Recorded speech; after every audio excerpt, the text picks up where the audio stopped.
क्या आपने कभी सोचा कि ऐसा कौन सा दिल था जो जुल्म की तलवार के सामने भी कांपा नहीं? ऐसा कौन सा ईमान था जो प्यास, भूख, तलवार और तीर के बावजूद भी टूटने नहीं पाया? ये दिल इमाम हुसैन रज़ियल्लाहु ताला अन्हु का था। वो नवासा जो जन्नत के जवानों के सरदार हैं, वो जिनके लिए रसूल अल्लाह सल्लल्लाहु अलैहि वसल्लम खुद उठकर खड़े हो जाते थे। लेकिन उसी नवासे को इस उम्मत ने रेत पर सुला दिया, प्यासा, भूखा, अकेला, मगर सर उठाए हुए। करबला कोई वाकया नहीं, ये एक जिंदा किताब है। ये किताब लिखी गई थी लहू से, पढ़ी गई थी अश्कों से और समझी जाती है सीने की आग से। जब यजीद ने खिलाफत पर कब्जा किया तो उस वक्त उम्मत दो हिस्सों में बंट रही थी।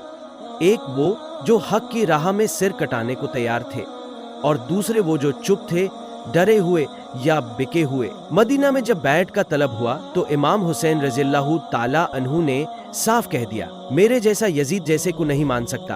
क्यों? क्योंकि यजीद शराब पीता था, नमाज छोड़ता था, जुल्म करता था और इस्लाम को सियासत बना चुका था। अगर उस वक्त हुसैन रज़ियल्लाहु ताला अन्हु चुप हो जाते तो इस्लाम किताबों में रह जाता और जुल्म मस्जिदों के मिंबर से बोलता। इमाम ने मदीना छोड़ा, मक्का पहुंचे और वहीं से उन्हें कूफा वालों के खत मिलने लगे।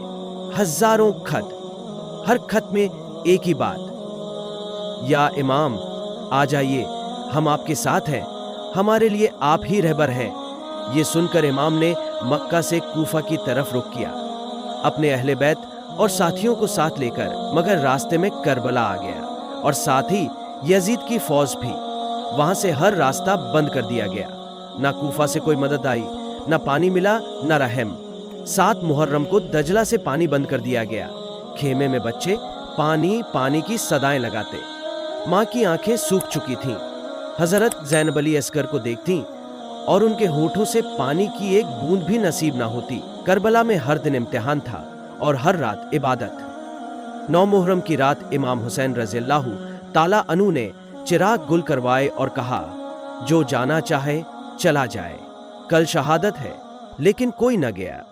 सबने एक ही जवाब दिया, या इमाम, आपके बिना जिंदगी क्या है, मरना आपके साथ ही इज्जत है। और फिर आया 10 मुहर्रम, आशुरा का दिन। उस दिन हर लम्हा लहू से लिखा गया। सबसे पहले शहीद हुए हजरत अली अकबर, वो बेटा जो रसूल अल्लाह सल्लल्लाहु अलैहि वसल्लम की तस्वीर थे। जब वो मैदान में गए तो दुश्मनों ने भी सर झुका लिया, मगर फिर भी उन्हें शहीद कर दिया गया। इमाम ने उनके जिस्म को उठाया और कहा, या अल्लाह, तू गवाह रहे, मैंने तेरे हुक्म के लिए अपना जवान बेटा कुर्बान कर दिया। फिर हजरत अब्बास, जो भाई नहीं शेर थे, मश्क लिए जब वो पानी लेने गए तो एक हाथ काटा गया, फिर दूसरा, मगर वो मश्क दांतों से पकड़कर खेमे की तरफ भागे, लेकिन रास्ते में उनका सिर फोड़ दिया गया। जब इमाम उनके पास पहुंचे तो जमीन लहू से लाल थी। उन्होंने कहा, अब्बास, अब तू चला गया, मेरी कमर टूट गई। और फिर वो मंजर जो आज भी रूह को कांपाता है। जब अली अस्कर 6 महीने का मासूम प्यास से तड़प रहा था तो इमाम ने उन्हें अपनी गोद में उठाया और दुश्मनों के सामने ले जाकर कहा, अगर मुझसे दुश्मनी है तो ठीक, मगर इस मासूम को पानी दे दो।